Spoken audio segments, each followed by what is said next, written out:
It's The Real News. I'm Aaron Mate. Since Donald Trump's election, U.S. media has devoted extensive time to his alleged ties to Russia.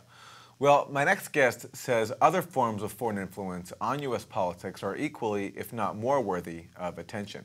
Jonathan Marshall is an award-winning reporter and author. Jonathan, welcome. Thank you. Glad to be here. So you've written a series up at the website consortiumnews.com about different countries and how they lobby for their respective political ends in the U.S. But before we get into some examples, can you lay out for us your approach to this issue of foreign influence on U.S. politics, especially in the context of so much focus, as I mentioned, on Russia? Well, it's a huge and legitimate issue, and that allegations of Russian interference in the U.S. election, if true, would be, if not entirely unprecedented, highly unusual and very worrisome. I'm not one of those who thinks we should just discount it all because we don't trust the intelligence community. We should have a serious investigation into those charges. But it shouldn't be so uniquely focused on Russia as if that's the only country seeking to influence American politics, sometimes covertly. We have a much broader issue.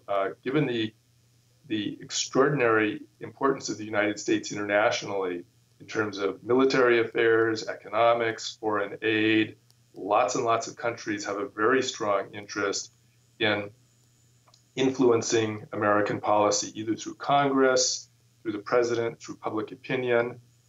And we have very little transparency into these operations and their effects on our political system.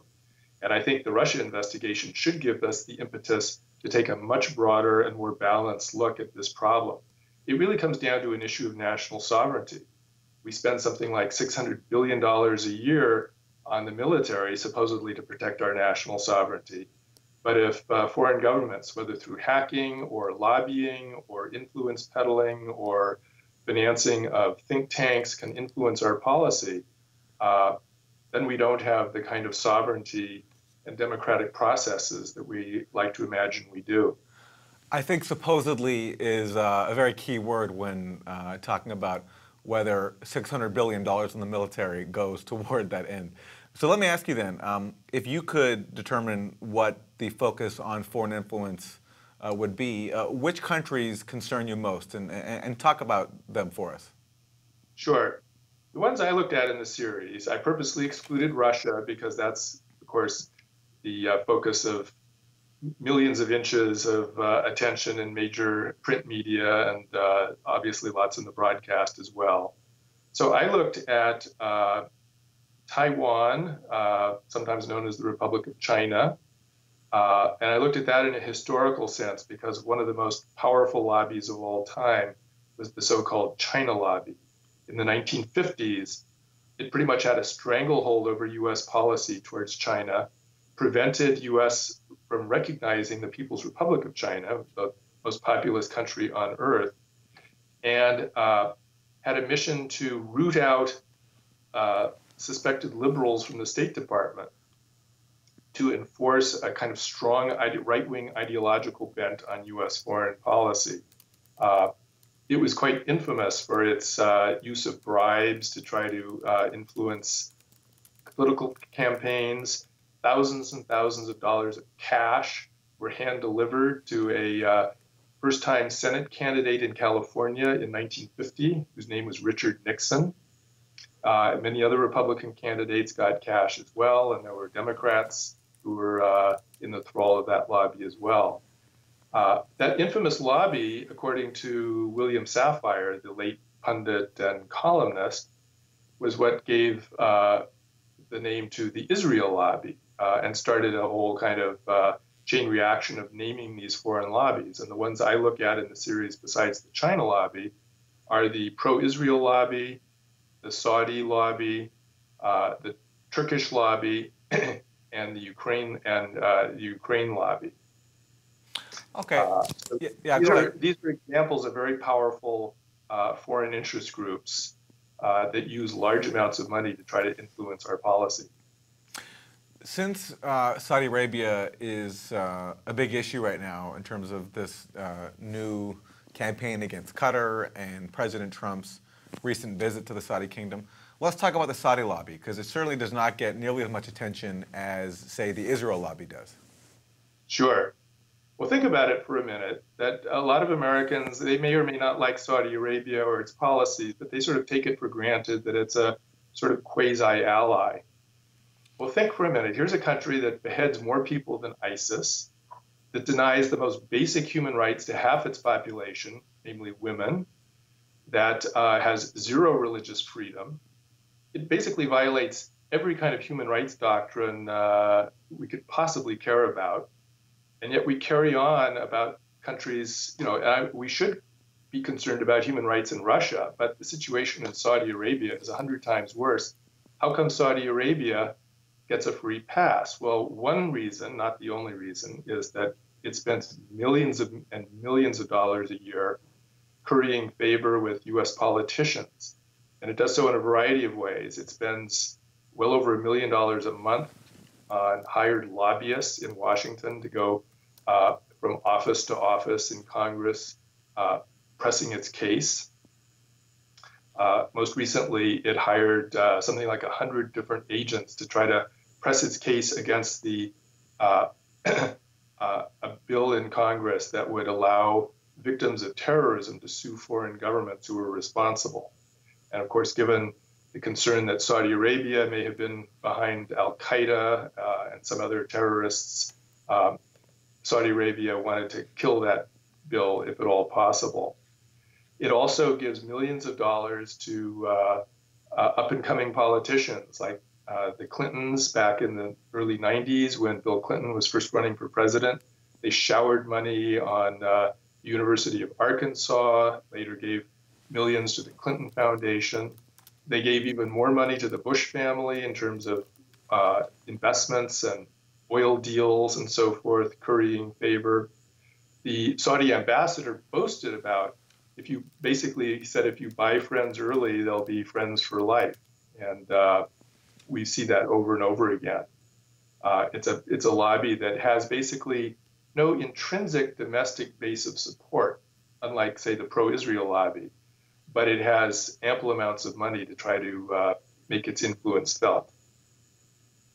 The issue of think tanks and think tank funding is very important, because so many experts that the media relies on for analysis of geopolitical issues that affect countries like Saudi Arabia, it's very seldom disclosed that many of these think tanks are funded by countries like Saudi Arabia. Exactly. We take it now for granted in the modern age that, say, academics should disclose potential conflicts of interest when they're writing papers.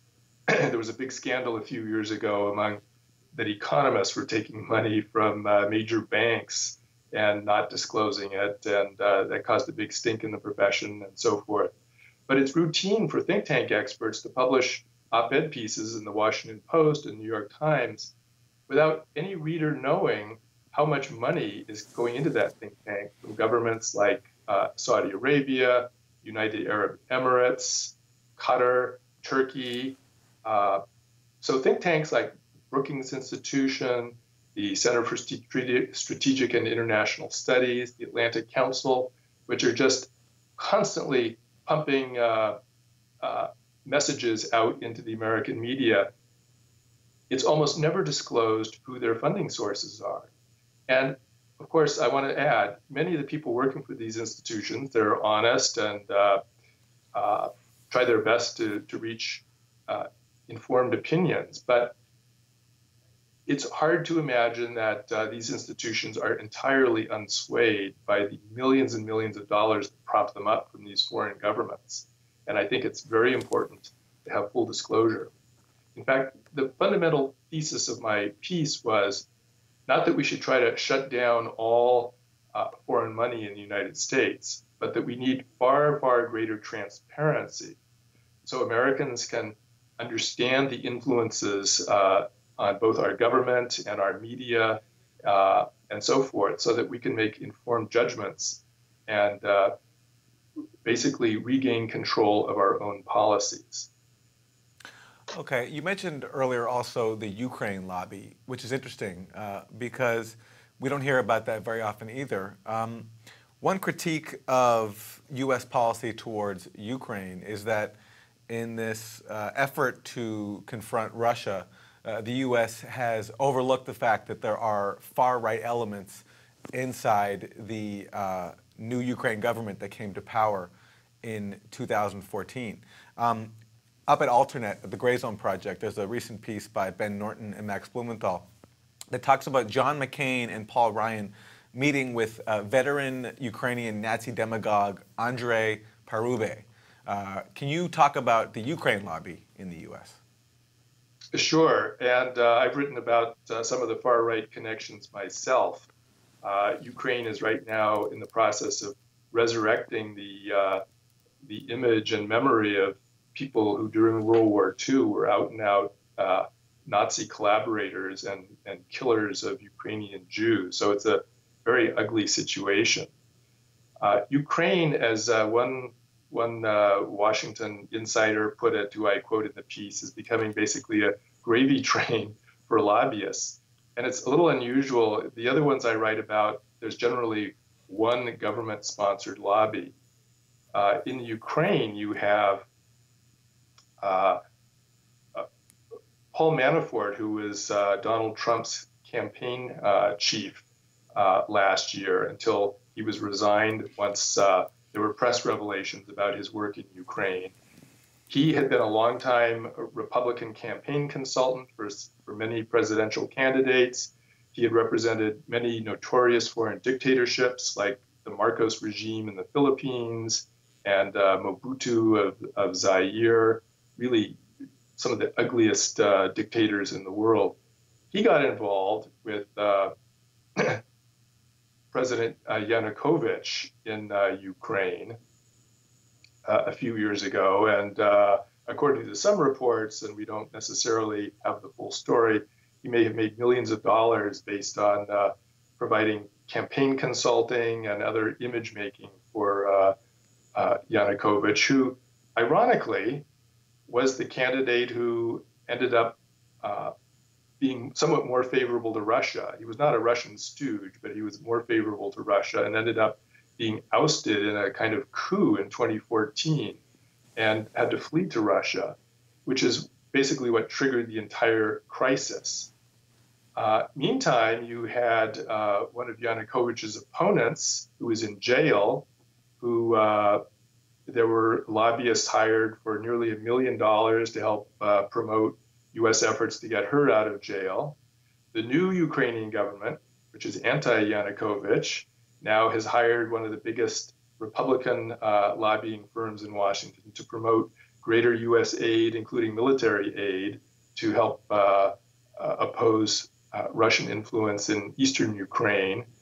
And you have Ukrainian oligarchs, these billionaire industrialists, who are hiring their own lobbyists to promote whatever cause they happen to believe in. So you have money just swishing back and forth, and again, very little visibility into it. And some of these think tanks are also taking money from major Ukrainian interests. So it's a real mess, and it doesn't, I think, help sound policy to be formed about Ukraine, which is one of the really flashpoint areas between the United States and Russia right now.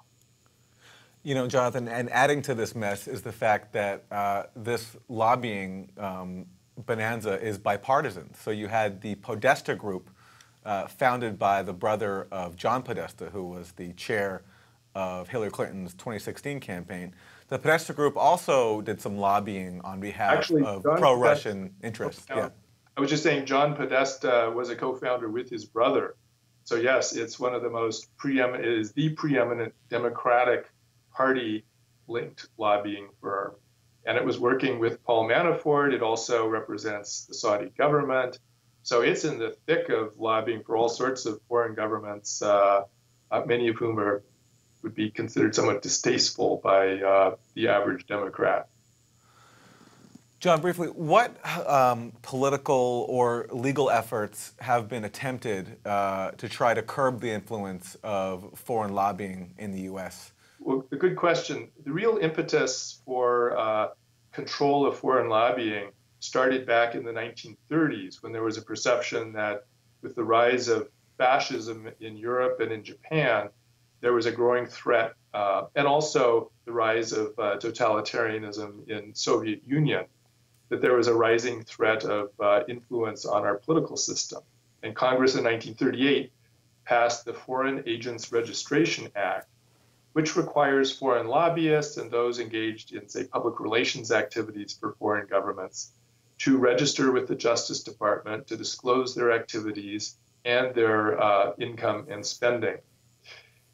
Unfortunately, since World War II, that act has been largely allowed to lie fallow. There have been very, very few prosecutions. And according to the Justice Department's own Inspector General, many foreign lobbyists either don't register or they register late. They don't disclose full information. So there's terribly lax enforcement. And this law does not stop all foreign lobbying, but it does give us the kind of transparency we need to understand what's going on in our political system. We really need, I think, a congressional investigation. The last such investigation took place in 1963. So we're talking half a century ago. We need a congressional investigation, and we need much stricter enforcement of the law by the Justice Department to make sure that all the parameters of foreign influence peddling are fully disclosed and understood. Jonathan Marshall, award-winning reporter and author. His series on foreign lobbying in the U.S. is up at consortiumnews.com. Jonathan, thank you. Thank you. And thank you for joining us on The Real News.